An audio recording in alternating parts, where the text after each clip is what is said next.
Oke, di materi yang sekarang Kak Dedi akan jelaskan tentang tujuan penelitian. Gimana cara menyiapkan, menulis, dan juga memilah. Ini penting ya, agar nggak banyak revisiannya. Oke, yang pertama, memakai kalimat yang sama dengan rumusan masalah di bab 1. Jadi kalimat di tujuan penelitian ini sama dengan rumusan masalah. Oke, kita cek. Nah, ini ada 5 poin rumusan masalah. Setiap nomor ada kata tanya apakah. Namun isi kalimatnya ya seperti dilihat, pendapatan asli, dana alokasi, dan lain-lain. Ini isi rumusannya sama aja nanti dengan yang ada di tujuan penelitian. Ya, coba kita lihat. Baik. Ini sekarang tujuan penelitiannya. Oke. Bisa dilihat tujuan penelitian di sini juga sama 5 poin. Kemudian memakai variabel yang sama. Cuman kata depannya yang tadi rumusan masalah memakai kata tanya. Apakah? Nah, di sini menggunakan kata kerja, menguji dan menganalisis. Dan semua sampai ke bawah memakai kata yang sama, menguji dan menganalisis. Oke? Jadi bisa disimpulkan bahwa isi kalimat sebenarnya sama, cuma beda kata depan. Nah, hal kedua yang terkait dengan tujuan penelitian bahwa beda 1-2 kata di depan poinnya. Tadi saya sudah jelaskan contohnya. Oke, sekarang kita pindah yang ke poin ketiga. Ada 2-3 kalimat pengantar di atas poinnya. Di atas poin tujuan penelitian itu ada kalimat pengantar. Coba kita cek. Nah, ini yang dimaksud dengan pengantar, kalimat pengantar. Jadi ada 2, kadang juga sampai 3 kalimat ditulis di awal di bawah poin sebelum poin tujuan penelitian. Begitu juga di rumusan masalah, begitu juga nanti di manfaat penelitian. Selalu ada kata pengantarnya. Ya. Oke. Nah, hal lain yang berikutnya yang mau saya jelaskan terkait dengan teknis. Teknis ini langkah-langkah prosedurnya ya. Yang pertama tentunya harus ikut alur skripsi senior. Jadi meskipun kamu punya file yang kamu download dari kampus lain, tetap harus melihat kalimat di skripsi senior di tujuan penelitiannya. Jadi nggak boleh tidak melihat. Jadi harus tetap melihat karya senior ya, terutama 2020. Terus yang kedua, unduh bab 1 atau skripsi yang mirip dengan judulmu. Nah, ini penting. Jadi judul yang sama kamu harus lihat juga ya untuk melihat. Karena terkadang misalnya ada 5 skripsi yang meneliti hal yang sama, variabelnya sama, namun beda objek. Itu terkadang ada yang beda rumusan masalahnya sehingga tujuannya juga beda. Jadi itu perlu kamu cek juga.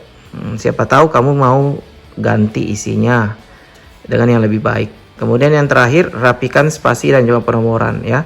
Jadi ketika kamu sudah edit, maka fokus merapikan spasinya dan margin dan lain-lainnya ya. Nah, hal penting lain yang perlu kalian antisipasi yang biasa dikoreksi oleh dosen. Salah rumusan masalah maka salah juga tujuan penelitian. Jadi tujuan penelitian kamu akan dicoret oleh dosen tak kala rumusan masalahmu salah. Karena rumusan masalah itu nyambung dengan tujuan penelitian. Oke, jadi rumusan masalah harus benar sehingga tujuan penelitianmu juga benar. Nah, berikutnya yang terakhir, revisi dosen. Jadi hal yang biasa dikoreksi oleh dosen terkait dengan tujuan penelitian ya, yang pertama, salah kata depan. Jadi kata depan di tujuan penelitian itu harus tepat. Seperti yang tadi kita lihat di situ ada mengetahui, menganalisis, ya. Ada juga biasa menggambarkan. Jadi kamu harus menggunakan kata depan yang benar. Jadi bisa lihat dari karya skripsi yang lain ya. Terus yang kedua, salah ketik kapitalnya. Mungkin ada yang hilang hurufnya dan lain-lain. Jadi itu perlu kamu cek, baca ulang 2-3 kali. Kemudian spasi kalimat. Jadi spasi antar kalimat apakah spasi 2 atau spasi 1,5, itu harus kamu perhatikan spasinya. Kemudian oh ya, yang spasi tadi itu spasi berapa? Ayo, spasi 2 atau spasi 1,5 yang tadi Kak Dedi perlihatkan ya. Bisa dijawab di kolom komentar ya pada YouTube ini, video ini. Kemudian keempat, kelengkapan objek. Kelengkapan objek maksudnya di sini mungkin ada yang di dalam kalimat itu yang enggak tersebut objeknya, nama perusahaannya, nama sekolahnya. Jadi harus lengkap ditulis.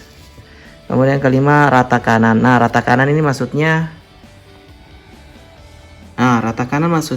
semua yang ada ya di sebelah kanan ini itu lurus, rata. Kiri juga rata. Nah, biasanya di sini ada yang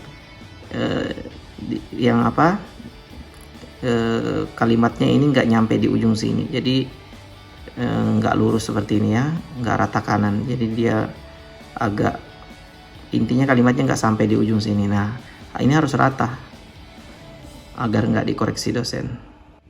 Terus yang terakhir, salah subjudul. Salah subjudul ini biasanya nggak ikut panduan kampus. Misalnya di panduan kampus itu kampusmu misalnya pakainya objektif, misalnya kampusmu pakai objektif penelitian, ternyata kamu ikut dari kampus lain, dari skripsi lain, tujuan penelitian, biasanya ini dicoret, diganti.